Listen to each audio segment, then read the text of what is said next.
One night in 2006, I was just done. I had decided that I was a burden on my family, that my husband shouldn't have to, deal with having to take care of a disabled wife, that my children deserved a mother who was present. People expect dads to go to the military. Nobody really expects moms to go.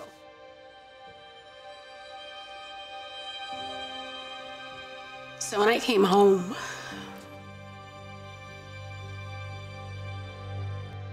everything was different.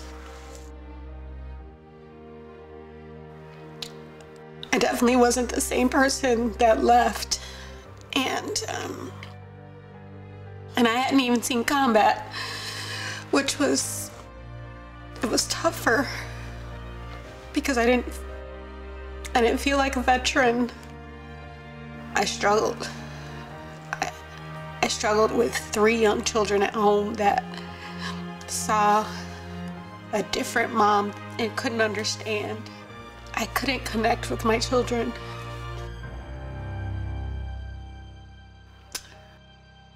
I emotionally had given up because I was tired of hurting. And so I gone to my room. I had made the decision. I was resolute in my thoughts. My 5-year-old daughter at the time walked in, and she just came in to sit with me. And I kept trying to usher her out and just go play, with your siblings. And she wouldn't leave. She's like, I just want to stay here with you, Mommy. And she stayed with me for a few hours, a 5-year-old, just doing nothing. And those few hours helped get me through that moment. I couldn't see that I would be walking around and doing things again like I am now, 15 years ago.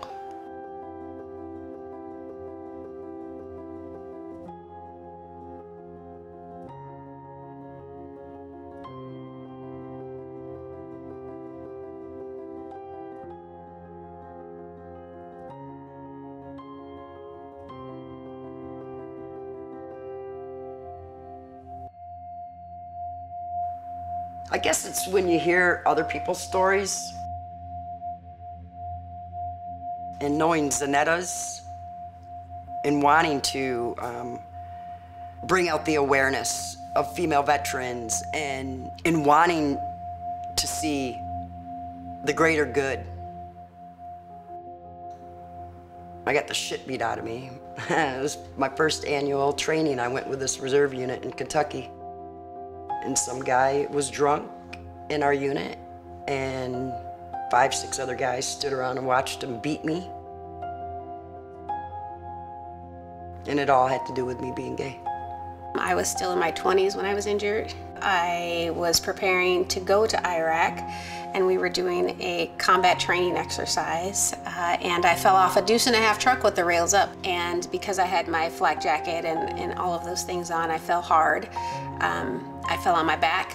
When I fell, it created this hematoma in my back that continued to grow into a tumor.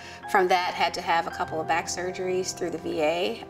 Had my first one while I was still on mobilization orders, so I was away from my family for that entire time.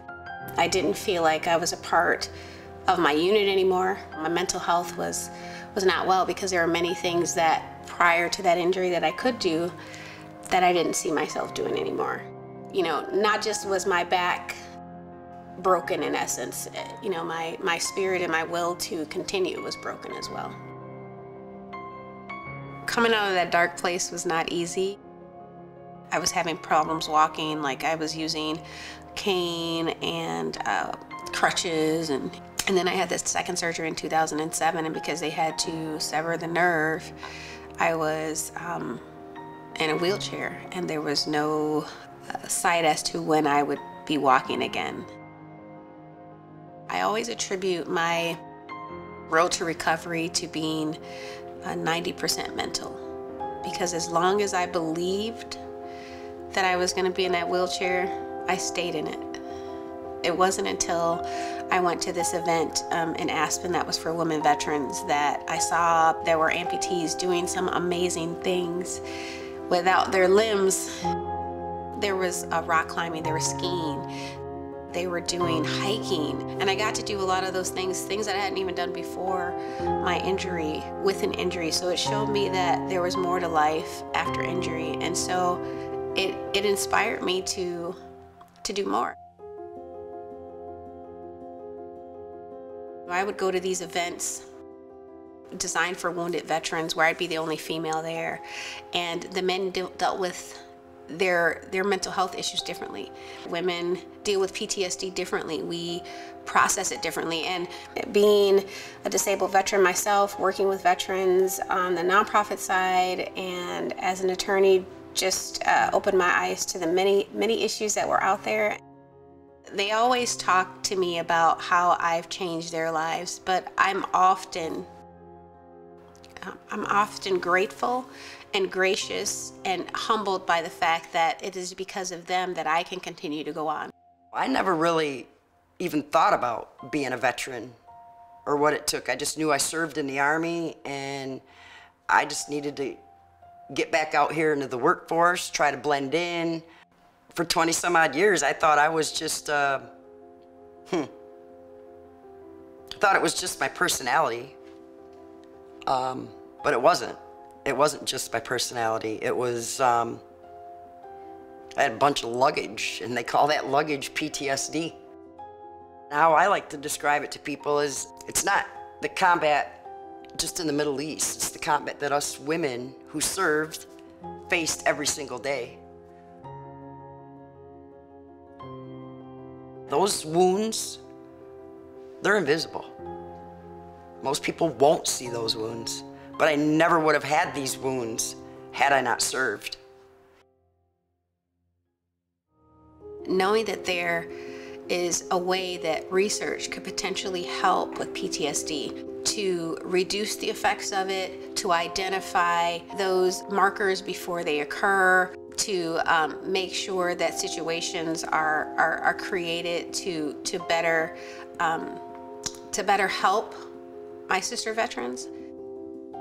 The Million Veteran Program is a program that's designed to get 1 million veterans to participate in a research program on genetics, and to really see how genes may affect and impact the many different disabilities and injuries and types of maybe even mental health conditions that we may deal with.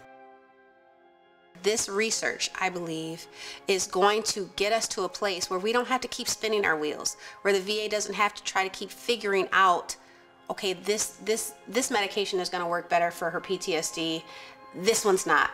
They don't have to keep taking me through the ringer to do that. If we get the right research and we know ahead of time, then I can get the right medication right away. I can get the right treatment right away, and I don't have to go through all of that. I think that that's why it's important for women to participate.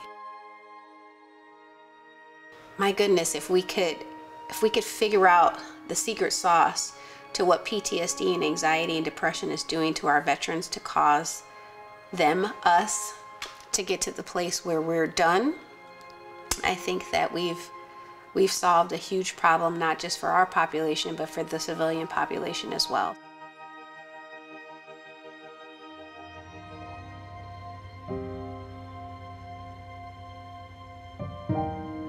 I know we can't see the future. We can't see what the benefit of that is, but if we just hold on, you know, what we've gone through can be used as a positive catalyst for change for someone else.